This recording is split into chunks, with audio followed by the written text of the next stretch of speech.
Buenos días, Dios les bendiga. Damos gracias al Señor por este nuevo día que nos ha dado, una mañana hermosa, preciosa. Y vamos a orar para dar inicio a nuestra clase del día de hoy. Amantísimo Dios y Padre nuestro que estás en los cielos, te damos gracias por este día que tú nos has dado. Gracias, Señor, por el descanso de anoche, Padre amado. Gracias por este suspiro de vida, porque nos hemos levantado. Tú nos has levantado en el día de hoy.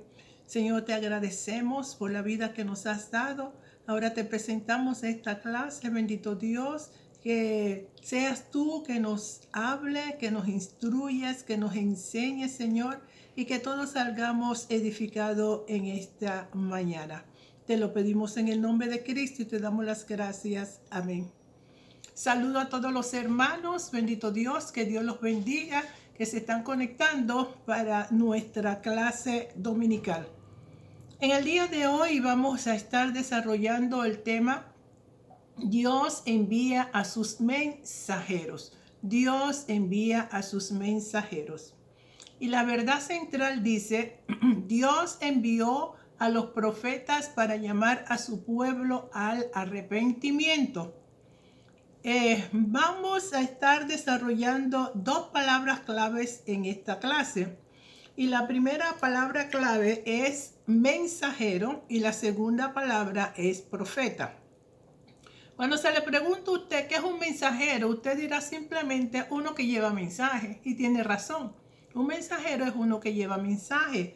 Pero si cuando vamos a verlos desde el punto de vista bíblico, dice que los mensajeros de Dios son servidores de Jesús. Son siervos o sirvientes que sirven a Dios, a Jesús y al prójimo llevando el mensaje. Ser mensajero no es un título, sino una misión. No es para ocupar el primer lugar, sino el último, haciendo exactamente lo que Jesús hizo. Mensajero para servir, no para ser servido. Ahora, cuando vamos a ver la definición del profeta, dice que profeta es una persona que predice o interpreta hechos a través de la inspiración de alguna divinidad.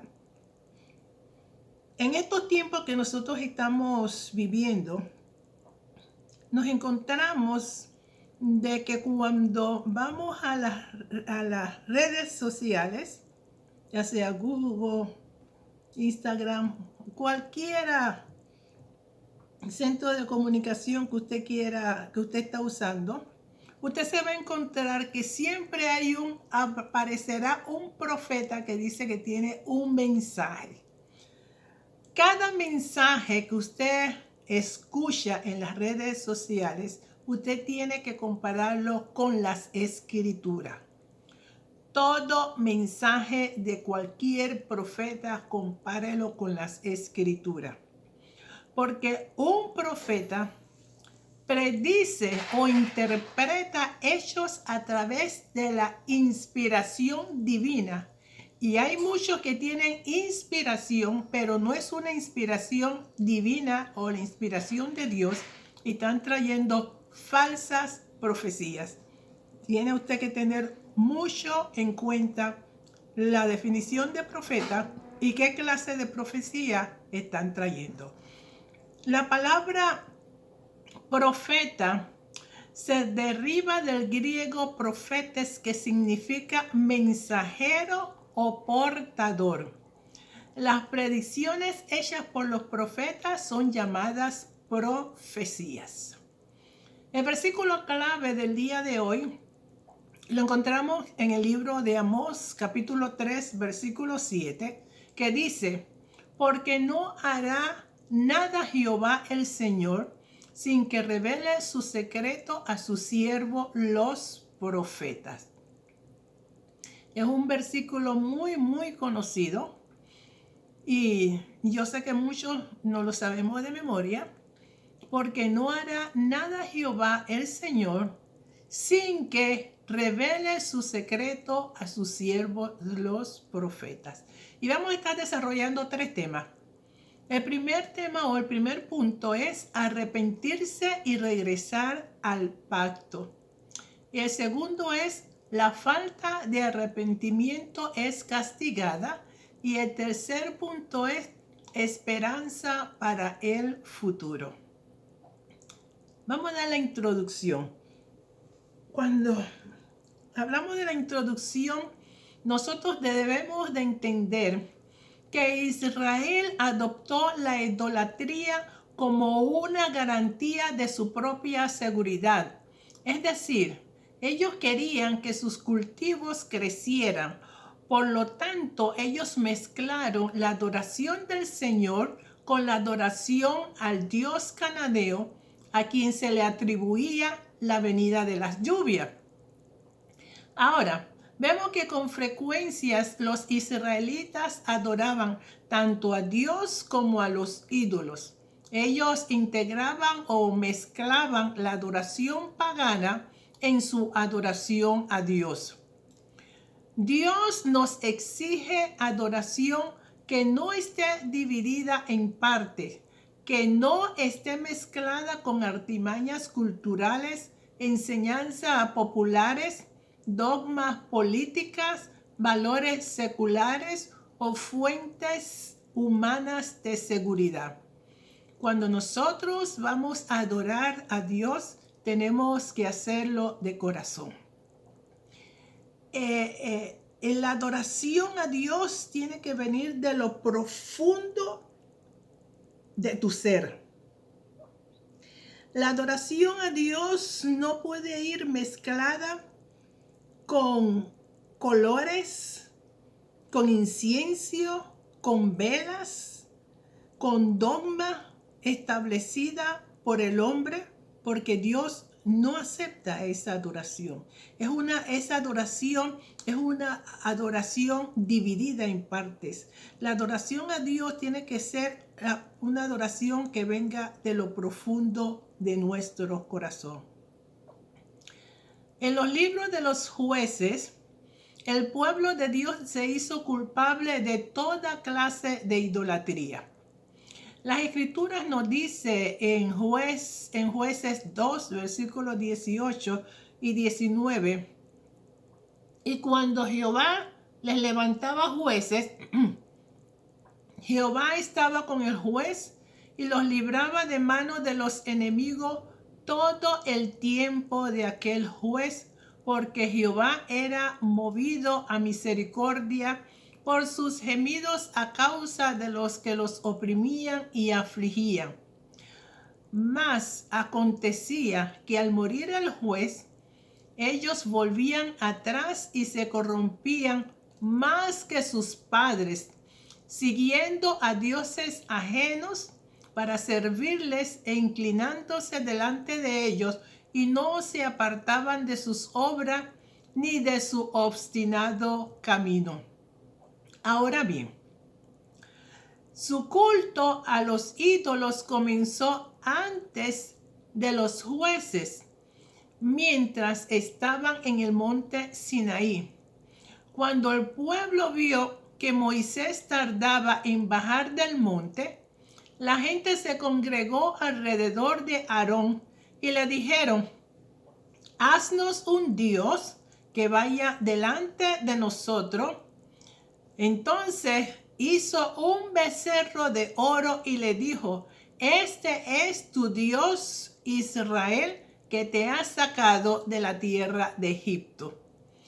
A lo largo de los libros históricos de Samuel y Reyes, los éxitos y los fracasos de Israel estuvieron siempre ligados a su voluntad de seguir la ley y rechazar la idolatría. Durante ese tiempo, Dios envió a varios profetas para confrontar al pueblo acerca de sus pecados y llamarlos nuevamente a una relación de pacto con Él. Veamos el primer punto. arrepentirse y regresar al pacto. Y vamos entonces al libro de Jeremías, capítulo 3, versículos 11 y 12, y dice: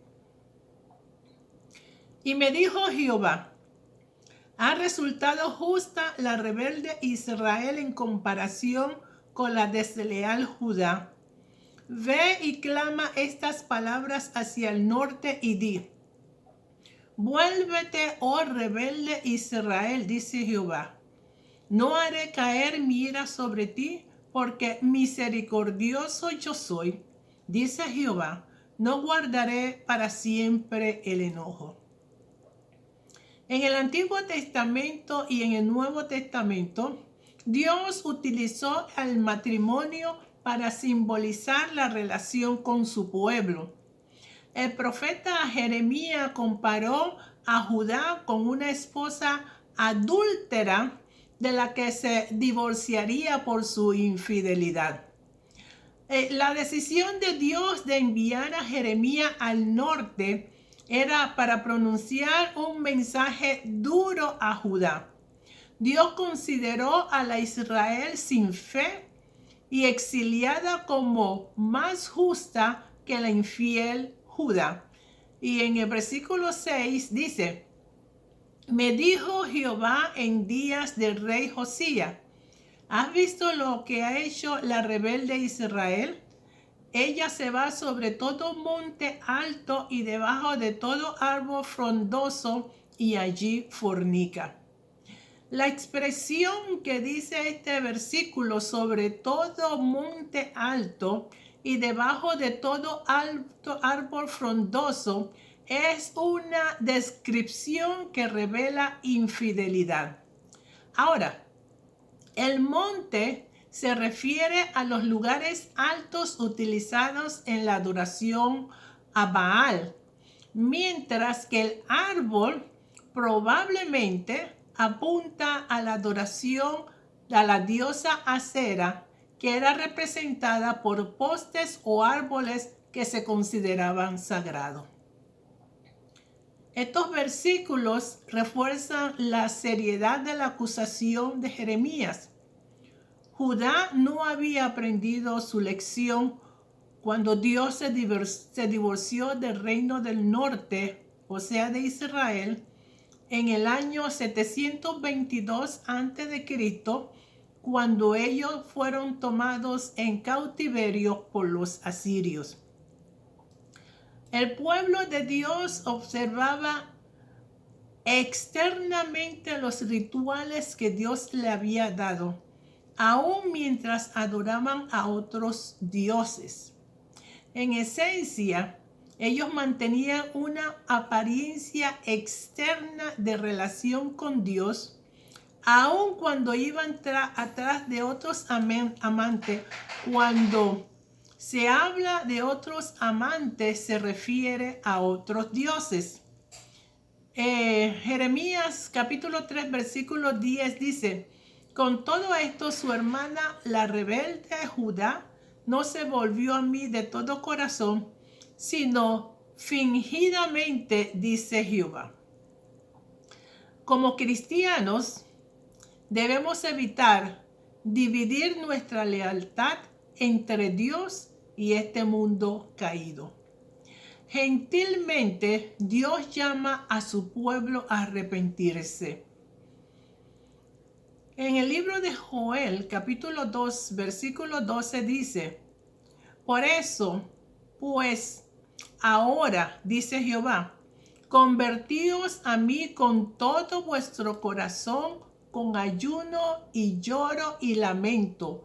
Rasgad vuestro corazón y no vuestros vestidos. Convertíos a Jehová vuestro Dios, porque misericordioso es y clemente, tardo para la ira y grande en misericordia, y que se duele del castigo.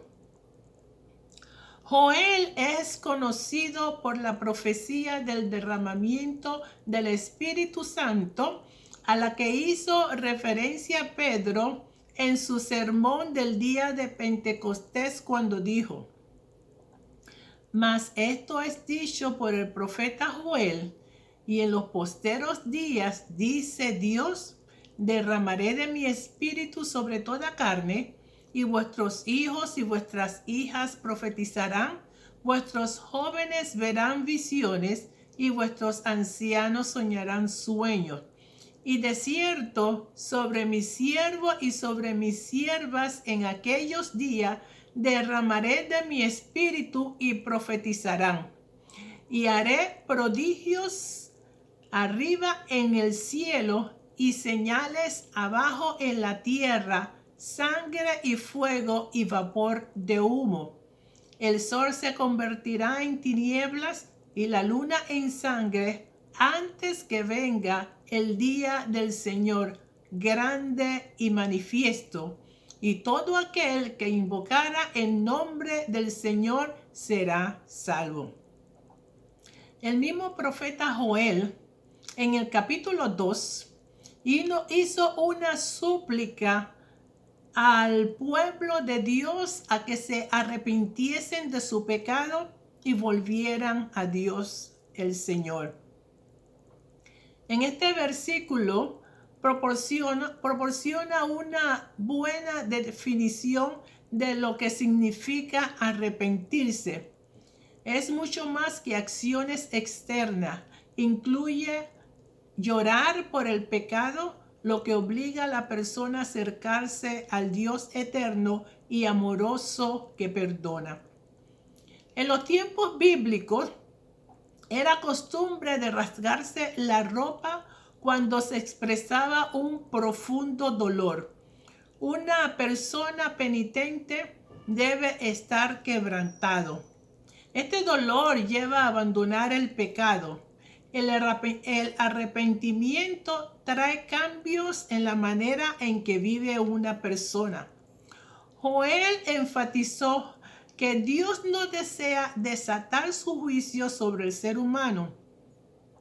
Su propia naturaleza es un ser amoroso, misericordioso y paciente. Dios creó al ser humano para que lo conocieran y lo amaran. A menudo pensamos en el arrepentimiento como un acto personal.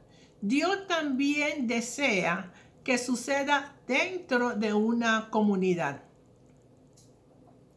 El silicio y las cenizas también se usaron como una señal pública de arrepentimiento y humillación ante Dios.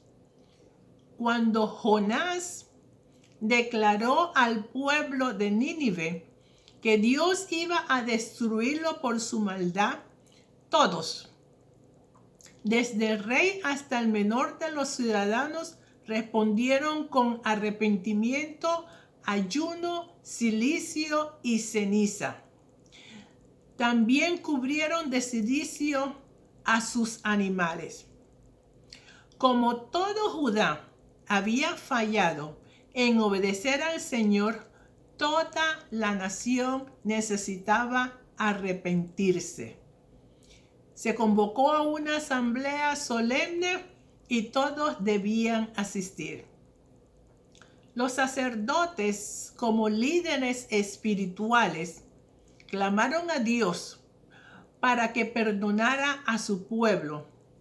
Al hacerlo, ellos apelaron a la reputación de Dios, que su pueblo no se convirtiera en objeto de desprecio y que otras naciones no concluyeran que él había abandonado a su pueblo. Claramente, el arrepentimiento debe incluir el dolor, reconocer de que el pecado es una afrenta a Dios. La falta de arrepentimiento es castigada. El pueblo de Dios se niega a arrepentirse. En Isaías capítulo 9, versículo 13, dice: pero el pueblo no se arrepintió al que lo castigaba, ni buscó a Jehová de los ejércitos. Y Jehová cortará de Israel cabeza y cola, rama y caña en un mismo día. Aún en su ira, Dios no dejó de amar a su pueblo. Él había elegido a los hijos de Jacob, específicamente a la tribu de Judá, para ser el linaje a través del cual vendría el Mesías. Él estaba destinado a restaurarlos. Así como un padre amoroso disciplina a sus hijos, Dios disciplina a su pueblo para su propio bien. Isaías fue un profeta durante el siglo 8 a.C., ministró al reino del norte de Israel hasta que cayeron a manos de Asiria. Luego Isaías continuó ministrando Judá hasta principio del siglo 8 a.C. El reino del norte de Israel se negó a arrepentirse a pesar del castigo de Dios, como dice Isaías. Pero Jehová levantará los enemigos de Rizón contra él y juntará a sus enemigos del oriente, los asirios y los filisteos del poniente, y a la boca llena devorará a Israel. Ni con todo esto ha cesado su furor, sino que todavía su mano está extendida. Los ancianos y los profetas, que deberían haber sido líderes espirituales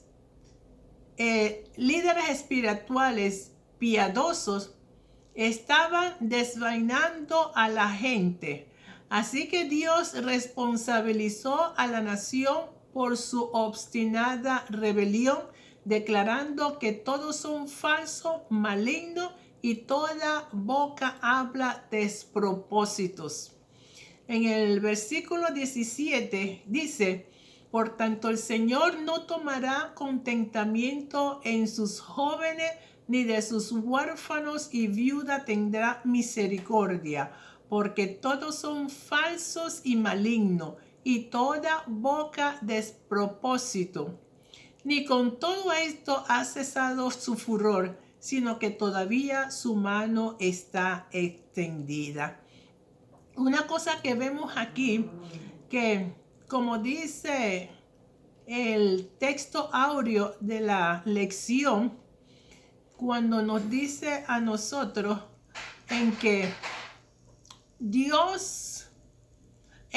porque no hará nada Jehová el Señor sin que revele su secreto a sus siervos los profetas. Jehová con el pueblo de Israel en todo momento, antes de que viniera el juicio, Jehová siempre mandó profetas. Siempre tuvo sus mensajeros advirtiéndole al pueblo de Israel de su pecado, recordándole sobre el pacto que hay, recordándole que si ellos se arrepintieran, ellos iban a ser nuevamente bendecidos. Pero el pueblo de Israel fue bien obstinado. Y cuando él manda al profeta Isaías al gobierno del norte a Israel, uno de los propósitos que tuvo Jehová en mandar al profeta es para darle una lección a Judá, el gobierno del sur, que la manera que el Israel no se arrepintiera, que iba a venir entonces el castigo. Y vemos entonces que el gobierno del norte no se arrepintió y Judá vio las consecuencias del no arrepentimiento, cómo fueron entonces ellos llevados en cautiverio por egipcios. ¿Qué dice aquí entonces el profeta? Que la maldad del pueblo se encendió como un fuego autodestructivo y la ira de Dios ardió contra ellos. Dios permite que las personas elijan su propio camino. En el libro de Oseas, capítulo 8, versículo 1, dice: Pon a tu boca trompeta, como águila viene contra la casa de Jehová, porque traspasaron mi pacto y se rebelaron contra mi ley. Es la voluntad de Dios que todos lo amen y le obedezcan. Pedro dice que el Señor no retarda su promesa según algunos la tienen por tardanza, sino que es paciente para con nosotros, no queriendo que ninguno perezca, sino que todos procedan al arrepentimiento. Este principio fue cierto en los tiempos del Antiguo Testamento, en los tiempos del Nuevo Testamento y todavía lo es hoy. Sin embargo, Dios da a las personas la libertad de su propia elección.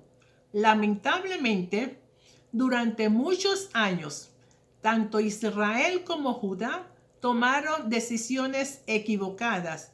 Al final tuvieron que enfrentar el castigo. De igual manera, en esta época se está predicando sobre la venida de Cristo, pero la gente no quiere arrepentirse y aceptarlo como su Salvador, y el castigo será para muerte eterna. El profeta Oseas profetizó en el reino del norte antes de su caída en el siglo 8 a.C. Su profecía es mejor conocida por la metáfora del adulterio en los capítulos iniciales, ya que Oseas se le dijo que tomara por esposa a una prostituta y que tuviera hijos con ella. Oseas capítulo 3, versículo 1 dice: Me dijo otra vez Jehová, ve, ama a una mujer amada de su compañero, aunque adúltera, como el amor de Jehová para con los hijos de Israel, los cuales miran a dioses ajenos y aman tortas de pasas. La compré entonces para mí por 15 siclos de plata y un homer y medio de cebada. Y le dije: Tú serás mía durante muchos días. No fornicarás ni tomarás otro varón. Lo mismo haré yo contigo. Gomer, la esposa infiel, simboliza la infidelidad de Israel y la traición al amor de Dios. En Oseas, nosotros encontramos la explicación del juicio de Dios. En pocas palabras, abandonaron el pacto y ellos eligieron seguir su propio camino.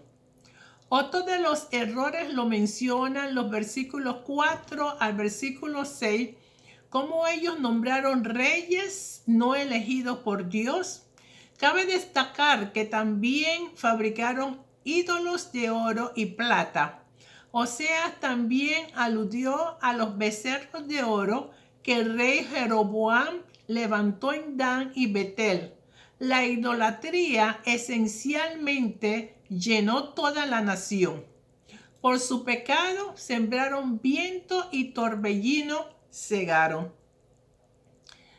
Oseas capítulo 8 versículo 3 dice: A mí clamará Israel, Dios mío, te hemos conocido. Israel desechó el bien, enemigo lo perseguirá.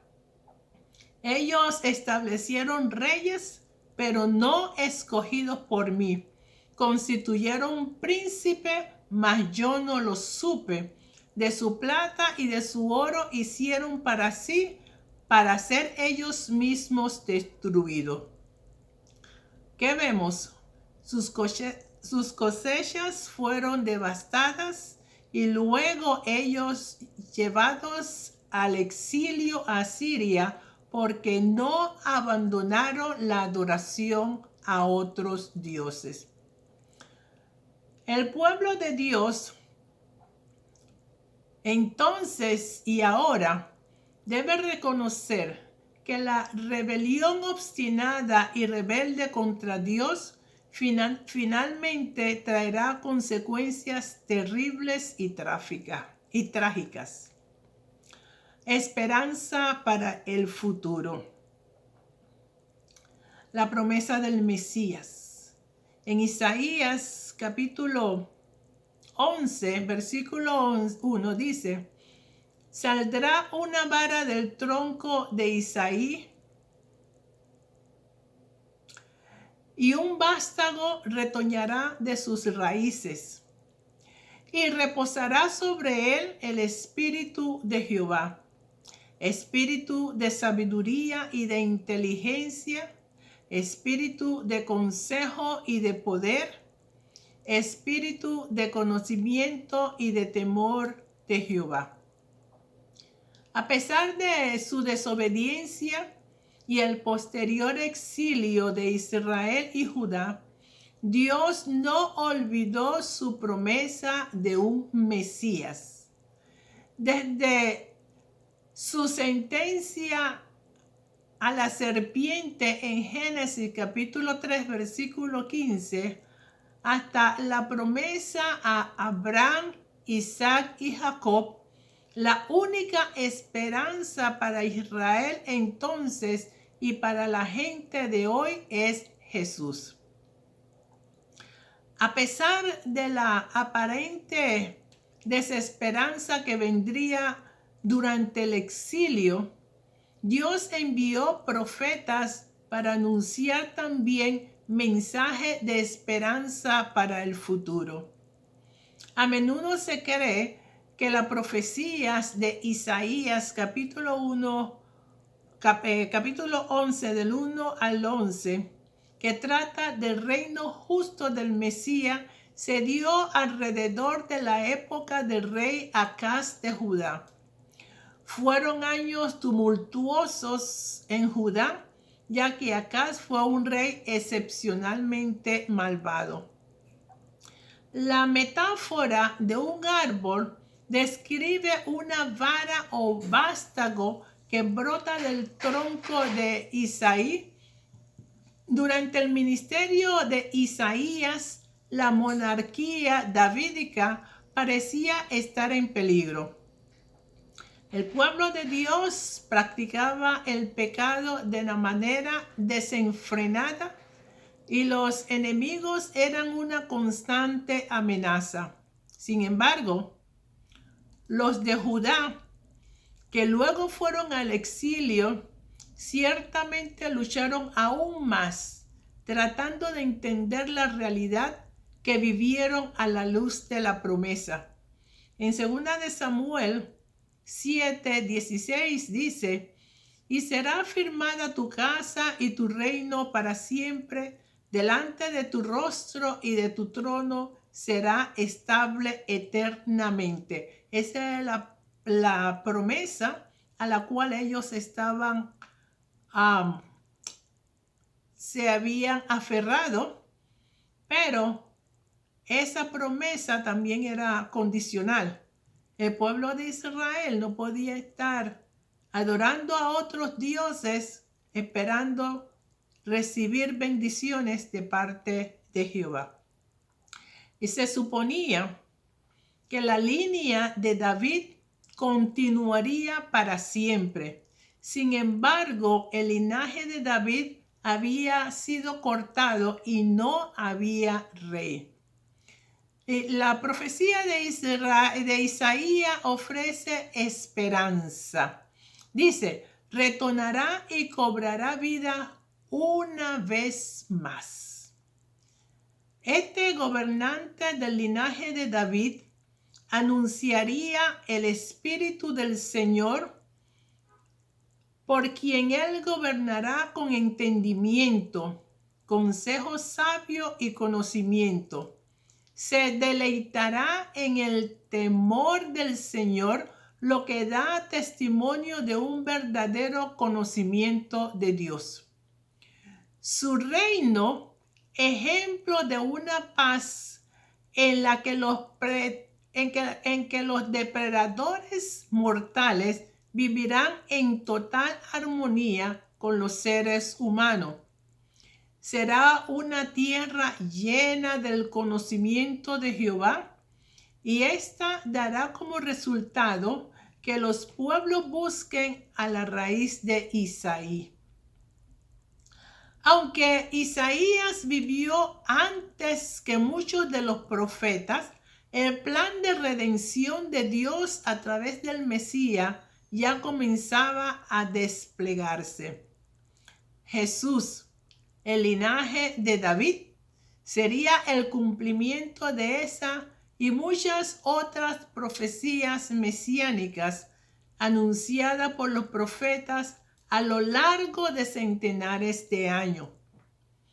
Dios promete restauración. El amor de Dios es insondable, no se puede medir. Después de años de desobediencia, Judá fue exiliada a Babilonia, pero Dios no olvidó a su pueblo. En cambio, les envió un mensaje de esperanza. No importa cuán oscuras sean vuestras circunstancias, Dios todavía tiene un mensaje de esperanza para nosotros. El profeta Ezequiel fue uno de los primeros exiliados que fueron trasladados a Babilonia. Por tanto, había sido uno de los primeros testigos de la crisis de fe que se desató en el cautiverio babilónico. En respuestas a los temores de los exiliados, Dios envió un mensaje de unidad y de restauración. En Ezequiel capítulo 37 dice, y les dirás, así ha dicho Jehová el Señor, he aquí yo tomo a los hijos de Israel de entre las naciones a las cuales fueron, y los recogeré de todas partes y los traeré a su tierra. Y los haré una nación en la tierra, en los montes de Israel, y un rey será a todos ellos por rey, y nunca más serán dos naciones, ni nunca más serán divididas en dos reinos. En ese mismo capítulo 37 de Ezequiel, del versículo 1 al versículo 14, contiene o nos describe la visión de los huesos secos que se convierten en una representación viva de un Israel restaurado y unificado. El versículo 15 dice, vino a mí palabra de Jehová diciendo, hijo de hombre, toma ahora un palo y describe en él para Judá y para los hijos de Israel sus compañeros.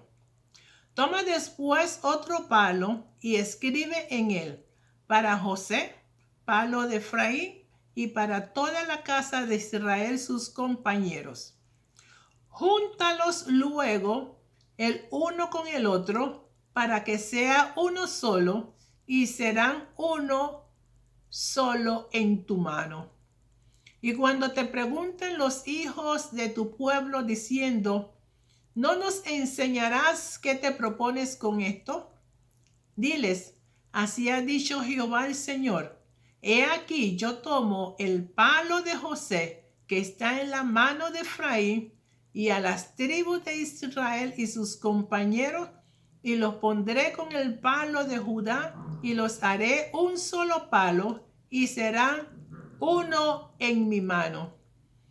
Y los palos sobre que escribas estarán en tu mano delante de sus ojos, y les dirás, así ha dicho Jehová el Señor, he aquí yo tomo a los hijos de Israel de entre las naciones a los cuales fueron, y los recogeré de todas partes y los traeré a su tierra. y los haré una nación en la tierra, en los montes de Israel, y un rey será a todos ellos por rey, y nunca más serán dos naciones, ni nunca más serán divididos en dos reinos, ni se contaminarán ya más con sus ídolos, con sus abominaciones y con todas sus rebeliones, y los salvaré de todas sus rebeliones con las cuales pecaron, y los limpiaré, y me serán por pueblo, y yo a ellos por Dios.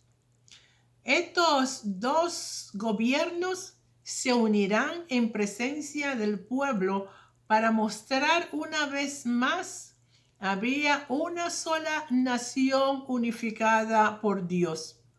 Sofonía, que profetizó durante el reinado del rey Josías y antes de la caída de Judá, también dio un mensaje de esperanza. Este anunció un momento después del juicio de Judá cuando la esperanza volvería. Dios castigará a todos los que oprimen a su pueblo. Luego traerá a los suyos de regreso a Sión y restaurará sus fortunas. Por eso dice Sofonías capítulo 3, versículo 14, cantad, oh hija de Sión, da voces de júbilo, oh Israel, gózate y regocíjate de todo corazón, hija de Jerusalén. Jehová ha apartado tus juicios, ha echado fuera tus enemigos. Jehová es rey de Israel en medio de ti. Nunca más verás el mal. Entonces, para resumir esta clase, nos encontramos de que cuando dice el título que Dios envía a sus mensajeros, Dios envió mensajero al gobierno del norte, a Israel, envió mensajeros o profetas al gobierno del sur, a Judá, en relación a su pecado. El pecado más grande que tuvieron estas dos naciones, el gobierno del norte y del sur, el pecado más grande fue la idolatría, en el cual ellos querían mezclar la adoración a Dios con la adoración a los ídolos paganos. Ellos se olvidaron del pacto que tuvo Jehová con Abraham, se olvidaron de los mandamientos, se olvidaron de la ley de Moisés. Ellos querían ser igual a las otras naciones que estaban alrededor de ellos, que tenían ídolos o dioses paganos, y ellos quisieron entonces imitar. Claro que también tiene que ver mucho con los líderes, porque habla la clase que cuando estaban los jueces, ellos hacían bien, porque los jueces, ellos al dirigir al pueblo, ellos los conducía de acuerdo a la ley de Moisés. Cuando moría el juez, entonces volvía nuevamente el pueblo de Israel al mismo círculo vicioso en la adoración, y la adoración a otros ídolos le contraía o le traía entonces el juicio de Dios. Entonces vemos que Dios antes de que Jehová envíe juicio, siempre enviará a sus profetas, siempre mandará a sus mensajeros con un mensaje de arrepentimiento, así como está haciendo en estos últimos días que estamos viviendo, en que siempre hay un mensajero en el cual está hablando sobre la segunda venida de Cristo, está llamando al pueblo a un arrepentimiento, está llamando al hombre a un arrepentimiento, está llamando a la nación a un arrepentimiento, pero un arrepentimiento verdadero, un arrepentimiento que venga de lo profundo de su corazón. Y arrepentirse significa entonces ganar la vida eterna. El pueblo de Israel, por más de que se le mandó ese mensajero, por más que Jehová mandó los profetas con un mensaje de juicio, el pueblo de Israel hizo oídos sordos y no quiso escuchar los profetas. Da mucha pena, pero estudiamos cuáles fueron las consecuencias que tuvo que pasar Israel cuando fue llevado a cautiverio por los asirios. Y todo fue por la durez de su corazón, no aceptar, no reconocer que estaban haciendo mal delante de Jehová, la adoración a ídolos, la forma de tomar decisiones sin consultar a Jehová, llevó entonces al pueblo, al gobierno del norte, a ir al cautiverio por los asirios. Pero miren la misericordia de Dios tan grande, porque en esa misericordia de Dios entonces manda sus profetas a Judá, gobierno del sur, y todavía le dice al pueblo, a Judá, que mire lo que le pasó a Israel, que por desobediencia y por su idolatría, las consecuencias que tuvieron que pasar. Pero ni aun así Judá quiso arrepentirse de sus malos caminos. Y vimos entonces la consecuencia que ellos fueron entonces en cautiverio a Babilonia. Pero lo más bello del caso es que siempre hay una esperanza. Jehová siempre da una oportunidad. Y esa misma oportunidad se le dio entonces se les ha dado al pueblo de Israel. En la próxima clase estaremos viendo esa oportunidad que Jehová le dio al pueblo de Israel. Pero sobre todo hay una profecía sobre este pueblo y la profecía es tan hermosa porque cuando nosotros estudiamos la división de Israel, de las 10 tribus al norte y las 2 tribus al sur, el gobierno de Israel y Judá, nos damos cuenta de que esa separación a causa de la soberbia de un hombre, como los hermanos, estas 12 tribus se tuvieron que separar. Pero dice Jehová, cuando da la profecía diciendo que en aquellos días Él los traerá de todos los rincones de la tierra. De todos los rincones de la tierra, Él sacará su pueblo. Él sacará a Israel y los traerá nuevamente. Y Él será el rey en medio de ellos. Ya no habrá gobierno del norte, ya no habrá gobierno del sur, no habrá nada que los separe, sino que ellos estarán unidos como un solo pueblo, el pueblo de Dios. Amén. Dios me lo bendiga y Dios les guarde. Gracias por seguir participando en la escuela dominical y bendecimos a cada uno de los hermanos que se han sintonizado para recibir la clase del día de hoy. Oremos. Amantísimo Dios y Padre nuestro que estás en los cielos, te damos gracias, Señor, porque he merecer. Hasta aquí me ayudó Jehová. Bendice, Señor, a cada uno de los hermanos que han tomado su tiempo para seguir estudiando de tu palabra. Protégelo, guárdalo, cuídalo, súplele sus necesidades conforme a tus riquezas en gloria en Cristo Jesús. Y aquel que está enfermo, Señor, pasa tu mano de salud sobre cada cuerpo afligido. Te lo pedimos en el nombre de Cristo y te damos las gracias. Amén. Dios me lo bendiga y Dios lo siga guardando. Hasta luego, nos vemos en el templo. Dios le guarde.